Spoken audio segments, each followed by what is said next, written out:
এবারে গ্রীষ্মের এই প্রচন্ড গরমে পশুদের সবচেয়ে বেশি কোন রোগগুলো দেখা যাচ্ছে, আর সেই সমস্ত রোগকে প্রতিরোধ করার জন্য পশুদেরকে কি ধরনের পরিচর্যা নিতে হবে, আর যদি কোনো পশুর সেই সমস্ত রোগগুলি হয় এর প্রাথমিক চিকিৎসা কি।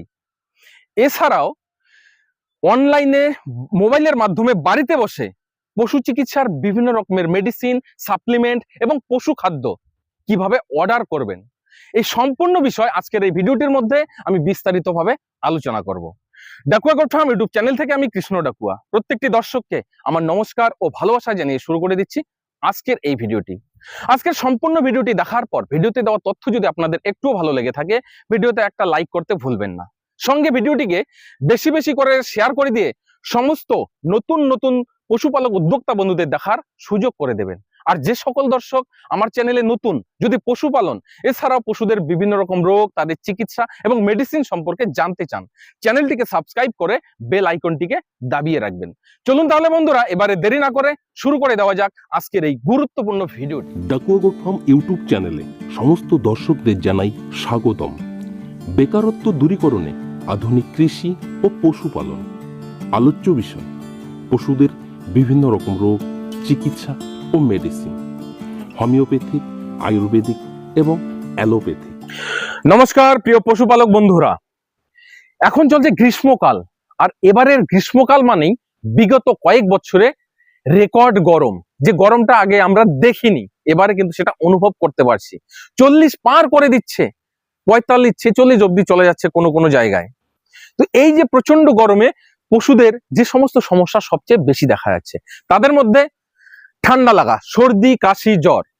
দ্বিতীয়ত পশুদের বিভিন্ন রকমের পাতলা পায়খানা। তৃতীয়ত দেখা যাচ্ছে হিট স্ট্রেস, পশুদের মধ্যে একটা স্ট্রেস চলে আসছে। তো এই সমস্যাগুলো কেন হচ্ছে সংক্ষেপে বোঝানোর চেষ্টা করি। ধরুন আজকে 40 ডিগ্রি 42 ডিগ্রি তাপমাত্রা চলছে সারাদিনে, কিন্তু বিকেলের দিকে হঠাৎ করে আকাশ মেঘলা হয়ে গেল, ঝড় বৃষ্টি শুরু হয়ে গেল। যেখানে 40-42 দিনের মধ্যে ছিল সেটা বিকেলের দিকে দেখা যাচ্ছে যে 34-35-এ চলে এসছে। তো এতটা একটা তাপমাত্রার যে ডিস্টেন্স, সেটা হঠাৎ করে যে কোনো বডি সহ্য করতে পারে না, আর সেটা সহ্য করতে না পারার কারণেই হঠাৎ পরিবর্তনে পশুদের ঠান্ডা লেগে যাচ্ছে, আর সেখান থেকে সর্দি, কাশি, জ্বর দেখা যাচ্ছে। দ্বিতীয়ত যেটা পশুদের দেখছি বিভিন্ন রকমের পাতলা পায়খানা। এটা কেন হচ্ছে? এই যে সময় গরমে আমরা মানুষরাও বুঝতে পারি যে প্রচন্ড গরমে আমাদেরও খাওয়ার রুচি থাকে না, কি খাবো কি খাবো না, একটু বেশি খেলেই পেটে গন্ডগোল হয়ে যাচ্ছে, আর বারবার জল খাচ্ছি, যেটা যতটুকু জলের শরীরে হয়তো প্রয়োজন নেই তার অধিক জল খেয়ে নিচ্ছি, এর কারণেও সমস্যা দেখা যাচ্ছে।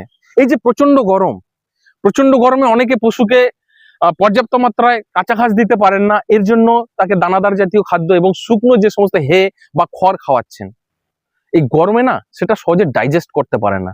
আপনারাও লক্ষ্য করবেন এই প্রচন্ড গরমে মানুষও কিন্তু ভালোভাবে মন খুলে পেট ভরে খাবার খেতে পারে না, খাওয়ার রুচি থাকে না, আর যদি বেশি খেয়েও ফেলে তাহলে পেট খারাপ হয়ে যায়। তো পশুদেরও তাই, আপনি শুকনো খড় দিচ্ছেন সেটা সহজ পাচ্য খাদ্য নয়, পশুকে দানা খাদ্যের মাত্রা বেশি দিচ্ছেন সেটা সহজ পাচ্য নয়, আর যার ফলে পশুদের মধ্যে এই ধরনের সমস্যাগুলি দেখা যাচ্ছে। বিভিন্ন রকমের পাতলা পায়খানা, কারো দেখা যাচ্ছে জলের মতো পাতলা পায়খানা হচ্ছে, কারোর বা পেট ফুলে গিয়ে কাদা কাদা পায়খানা হচ্ছে, আবার কোনো পশুর পায়খানার সঙ্গে আম বেরোচ্ছে, যেটাকে আমরা আমাশা বলি, পেটে যন্ত্রণা হচ্ছে, এবং খুব কম সময়ে পশু কিন্তু দুর্বল হয়ে পড়ে যাচ্ছে। এই যে সমস্যাগুলো, এগুলোকে কিভাবে আমরা কন্ট্রোল করতে পারবো? প্রথম হচ্ছে ঠান্ডা লাগা। এটাকে কন্ট্রোল করার জন্য ধরুন আজকে সারাদিনে আমার 42 ডিগ্রি তাপমাত্রা ছিল, বিকেলে যখনই আকাশ মেঘলা হবে, বৃষ্টি শুরু হবে, সঙ্গে সঙ্গে পশুকে ঘরে ঢুকিয়ে দিন। ঘরে যখন ঢুকিয়ে দেবেন, বাইরের যে হাওয়া, ডাইরেক্ট যে ঠান্ডা হাওয়া, সেটা শরীরে লাগবে না, তাহলে কিন্তু এই ধরনের সমস্যাগুলি হবে না। দ্বিতীয়ত অনেকে কি করে, পশুকে রোদ্রে বেঁধে রাখে। প্রচন্ড গরমে যখন 12টা-1টা বাজলো, প্রচন্ড রোদ উঠলো, তখন পশুটাকে ছাওয়ায় নিয়ে এসে ঠান্ডা জল খাওয়ায়, আর তখনই চট করে পশুর শরীর যখন 42 ডিগ্রি তাপমাত্রায় রোদে ছিল, ছাওয়ায় নিয়ে আসলো, নিয়ে এসে জলটা যে দিল, জলটা 16-17 ডিগ্রি তাপমাত্রা জলের, সেটা চট করে ভিতরে চলে গেল, ঠান্ডা লেগে গেল। এর থেকে বাঁচার জন্য পশুকে রোদ থেকে নিয়ে আসার পর দরকার হলে 1 ঘন্টা তাকে কিচ্ছু দেবেন না, 1 ঘন্টা সে বিশ্রাম করুক, শরীর ঠান্ডা হয়ে যাবে, নর্মাল হয়ে যাবে, তারপরে আপনি জল খাবার দিন। পশুদের হিট স্ট্রেস, কারণ এই বিগত কয়েকদিনে আমি বহু এরকম হিট স্ট্রেসের কেস পেলাম। তো দেখুন, হিট স্ট্রেসটা আমরা জানি বেশিরভাগ দেখা যায় বাইরের গরুদের। এই গরমে যদি তাকে জার্নি করান, বেশি পরিশ্রম করান, তাহলে হিট স্ট্রেসে পশু চলে যায়। হিট স্ট্রেস নিয়ে আমার চ্যানেলে বিস্তারিত ভিডিও দেওয়া আছে, ট্রিটমেন্টও দেওয়া আছে, তবু এখানে শর্ট ফর্মে বলছি। হিট স্ট্রেসে পশুর শরীরে একটা ধোঁকানি ভাব থাকে, বারবার শরীরটাকে ধুকবে, শ্বাস প্রশ্বাসের গতি বেড়ে যাবে এবং পশুর মুখ দিয়ে স্যালাইভেশন হয়। গরুর যেটা দেখতে পাই আমরা, মুখ দিয়ে লালা ঝরতে থাকে। আর সে সময় একটা যদি 20 লিটার দুধের গরু হয়, তার 5 লিটার 4 লিটার দুধ কমে যেতে পারে। মানে চাষিদের খুব একটা ঘাটতি দেখা যায়। তো এই হিট স্ট্রেসটা, যেটা ছাগলের খুব একটা দেখা যেত না, কিন্তু এবারে ছাগলের হিট স্ট্রেস দেখা যাচ্ছে। অনেকে বলছে ছাগলের হাঁপানি হয়েছে। এই যে প্রচন্ড যে গরম, এই প্রচন্ড গরম, ছাগল বেশি দৌড়াদৌড়ি করতেছে, বেশি পরিশ্রম করতেছে, বা প্রচন্ড গরমে কোনো জায়গায় আবদ্ধ হয়ে থাকছে, তার কারণে শরীরে একটা স্ট্রেস চলে আসছে, আর যার জন্য ছাগল হাঁ করে শ্বাস নিচ্ছে। এরকম অনেক কটা কেস পেয়েছি, আমি স্ক্রিনে দিয়ে দেব যে হিট স্ট্রেসে ছাগলের কি ধরনের সিমটম থাকে। তো বন্ধুরা, হিট স্ট্রেস থেকে বাঁচানোর জন্য যে পরিচর্যাগুলো বললাম, সেইগুলোই আপনারা অ্যাপ্লাই করবেন। হিট স্ট্রেসও পশু সহজে হবে না। তবে মাথায় রাখবেন, খাদ্যটা কাঁচা খাবার দেওয়ার চেষ্টা করবেন। তো যাই হোক, এই যে সমস্যাগুলো হচ্ছে, এই সমস্যাগুলো বাঁচার থেকে এই পরিচর্যাগুলো নেবেন। আর যদি কোনো পশুর হয়ে যায়, তাহলে কি করবেন? তো প্রাথমিক চিকিৎসা বলে দিচ্ছি। প্রথমে বলছি ঠান্ডা লাগা। যদি কোনো পশুর এই গরমে ঠান্ডা লেগে যায়, প্রথমে পশুর শরীরে তাপমাত্রা নেবেন। যদি পশুর শরীরে জ্বর থাকে, সঙ্গে সর্দি কাশি থাকে, এর জন্য যে প্রাথমিক ট্রিটমেন্টের যে মেডিসিনগুলো ব্যবহার করবেন। নাম্বার 1, ম্যালোনেক্স প্লাস, একটা গোটা ট্যাবলেট 3 ভাগের 1 ভাগ ছাগলের, একটা প্রাপ্তবয়স্ক ছাগলের জন্য।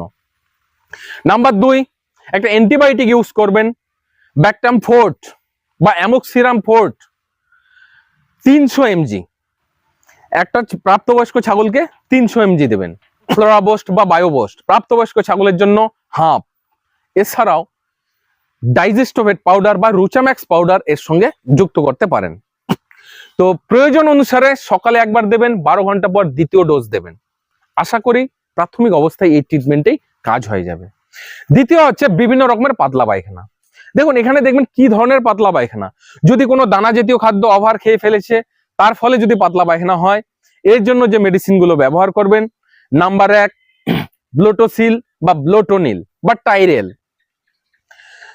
3টার মধ্যে যে কোনো একটা প্রাপ্তবয়স্ক ছাগলের জন্য 30 থেকে 50 ml খাইয়ে দেবেন। 1 চামচ মতো সোডা জলের মধ্যে গুলিয়ে খাওয়াতে পারেন। এতে যে ল্যাকটিক অ্যাসিড, ফ্যাটি অ্যাসিডের মাত্রা বেড়ে যায়, সেটা কমে যাবে। এছাড়াও তাকে আপনারা ডাইজেস্টোভেট পাউডার বা এনজাইম পাউডার, অবশ্যই যে কোনো এনজাইম পাউডার ইউজ করতে পারেন। রুচাম্যাক্স পাউডার ব্যবহার করতে পারেন এবং টিম্পল পাউডারও 2 চামচ ব্যবহার করতে পারেন। যদি ডাইজেস্টোভেট পাউডার ব্যবহার করেন 2 চামচ, রুচাম্যাক্স 5 গ্রাম করে 3 টাইম, টিম্পল পাউডার 2 চামচ করে 3 টাইম ব্যবহার করতে পারেন। সঙ্গে যেহেতু পাতলা পায়খানা রয়েছে, এর জন্য আপনারা নরফ্লক্সাসিন টিনিডাজল, যেমন ফুমার এনটি পাওয়া যায়, এনটিজেড পাওয়া যায়। একটা ছাগলকে যদি বোলাস আকারে হয়, মানে 500 mg আপনাকে দিতে হবে। বোলাস আকারে হলে 3 ভাগের 1 ভাগ, ট্যাবলেট আকারে হলে গোটা একটা ট্যাবলেট দিতে পারেন। প্রয়োজন অনুসারে সকালে দিলেন এবং রাত্রের দিকে দ্বিতীয় ডোজ দিতে পারবেন। আর যদি আপনি বুঝতেই পারছেন না কিভাবে পাতলা পায়খানা হয়েছে, সেক্ষেত্রে আপনারা অফ্লক্সাজিন অরিনিডাজল ইউজ করতে পারেন 300 থেকে 500 mg। ধরুন জলের মতো পাতলা পায়খানা হচ্ছে, সেক্ষেত্রে আপনারা যেমন অফ্লোকাইন ওজেট 4 ভাগের 1 ভাগ ব্যবহার করতে পারেন। যদি এর থেকে বেশি হয়, ডে অফ নামে একটা বোলাস পাওয়া যায়, ডে অফ, সেটাকে 4 ভাগের 1 ভাগ দিতে পারবেন। এছাড়া প্রয়োজন অনুসারে ইনজেকশনও ব্যবহার করা যেতে পারে। সেক্ষেত্রে যেমন লেভোফ্লক্সাজিন ইউজ করতে পারবেন, সালফার ট্রিম ইউজ করতে পারবেন। লেভোফ্লক্সাজিন যদি ব্যবহার করেন 2 থেকে 2.5 ml প্রাপ্তবয়স্ক ছাগল, আর যদি সালফার ট্রিম ব্যবহার করেন 3 ml প্রাপ্তবয়স্ক ছাগল। অবশ্যই এগুলো ব্যবহার করবেন। এবারে হিট স্ট্রেস। তো হিট স্ট্রেস নিয়ে তো আমার চ্যানেলে ভিডিও দেওয়াই আছে, আর এই সমস্ত ট্রিটমেন্ট বলাই আছে। তো একজন খামারি বাড়িতে বসে মোবাইলের মাধ্যমে অনলাইনে পশু চিকিৎসার বিভিন্ন রকমের মেডিসিন, সাপ্লিমেন্ট এবং বিভিন্ন রকমের পশু খাদ্য কোথা থেকে অর্ডার করবেন। তো বন্ধুরা, প্রাণীগঙ্গা.com প্রাণীগঙ্গা.com এই ওয়েবসাইট থেকে আপনারা পশু চিকিৎসার বিভিন্ন রকমের যে মেডিসিন এবং সাপ্লিমেন্ট, এছাড়াও বিভিন্ন রকমের খাদ্য, যেমন সেখানে গরুর খাদ্য হতে পারে, ছাগলের খাদ্য হতে পারে, মাছ, শূকর, বিভিন্ন রকমের আরো যে পশু পাখি রয়েছে, সমস্ত রকম পশু পাখির খাদ্য আপনারা অর্ডার করতে পারবেন মোবাইলের মাধ্যমে এবং ভালো প্রাইজে, অর্থাৎ ডিসকাউন্ট প্রাইজে। আপনারা যারা বিভিন্ন রকমের যে মেডিসিন, যেটা হয়তো অ্যাভেলেবেল কোনো জায়গায় পাচ্ছেন না, কোনো ব্র্যান্ড হয়তো আপনি নিতে চাইছেন, সেটা কোথাও পাচ্ছেন না, তো অবশ্যই এই প্রাণীগঙ্গা.com এখান থেকে আপনারা অর্ডার করতে পারেন। এছাড়াও বন্ধুরা, প্রাণীগঙ্গাতে শুধু এই সমস্ত জিনিসই নয়, এখানে আরো ভালো ভালো খামারিদের জন্য ফ্যাসিলিটি রয়েছে। তাদের মধ্যে যেমন লোনের ব্যবস্থা। কোনো খামারি যদি এই প্রাণীগঙ্গা.com থেকে লোন ওঠাতে চায়, তার যে প্রসেস রয়েছে, সেই প্রসেস অনুযায়ী আপনারা সেখান থেকে লোন ওঠাতে পারবেন। এছাড়াও প্রাণীগঙ্গা.com এমন একটা সার্ভিস দিচ্ছে যেটা ভারতবর্ষে আজ পর্যন্ত কোনো কোম্পানি সার্ভিস দেয়নি। সে সার্ভিসটা হচ্ছে ফোন কলের মাধ্যমে কনসালটেন্সি পশু চিকিৎসার। আপনি ধরুন গরু পালন করতেছেন বা ছাগল পালন করতেছেন, আপনার গরু ছাগলের সমস্যা হলো, সেখানে নম্বর দেওয়া থাকবে, সেই নম্বরে আপনি ফোন করবেন, ফোন করে আপনার সমস্যার কথা বলবেন। সেই প্রাণীগঙ্গা.com থেকে আপনাকে ফোন কলের মাধ্যমে চিকিৎসার পরামর্শ দেবে। তো আপনি এখান থেকে ফ্রিতে, সম্পূর্ণ ফ্রিতে এই চিকিৎসার পরামর্শ পাচ্ছেন। এছাড়াও পশুপালনের বিভিন্ন রকমের যে সমস্যাগুলো, যে কোনো সমস্যা, সেটা আপনারা তাদেরকে ফোন করে বলতে পারেন, সেখান থেকে সেই সাপোর্টগুলো কিন্তু পাবেন। আশা করি আগামী দিনে এই প্রাণীগঙ্গা.com আরো ভালো ভালো সার্ভিস নিয়ে আসবে, যেটা প্রত্যেকটি ছোট বড় খামারিদের জন্য খুবই খুবই কার্যকরী হয়ে দাঁড়াবে। কারণ এই প্রাণীগঙ্গা.com এমন একটি ওয়েবসাইট যেখান থেকে আমরা একই জায়গায় বসে পশুপালনের উপর সমস্ত রকমের সমস্যার সমাধান করতে পারবো। প্রিয় পশুপালক বন্ধুরা, এই প্রাণীগঙ্গা সম্পর্কে যদি আরো আপনারা বিস্তারিত জানতে চান, গুগল ক্রোমে গিয়ে প্রাণীগঙ্গা.com লিখে সার্চ করবেন, আপনারা ডিটেলস পেয়ে যাবেন। এই প্রাণীগঙ্গায় কি কি সার্ভিস গুলো রয়েছে, কোন কোন প্রোডাক্ট গুলো পাবেন, কেমন দামে পাবেন, এখান থেকে সরাসরি আপনারা অর্ডার করতে পারবেন।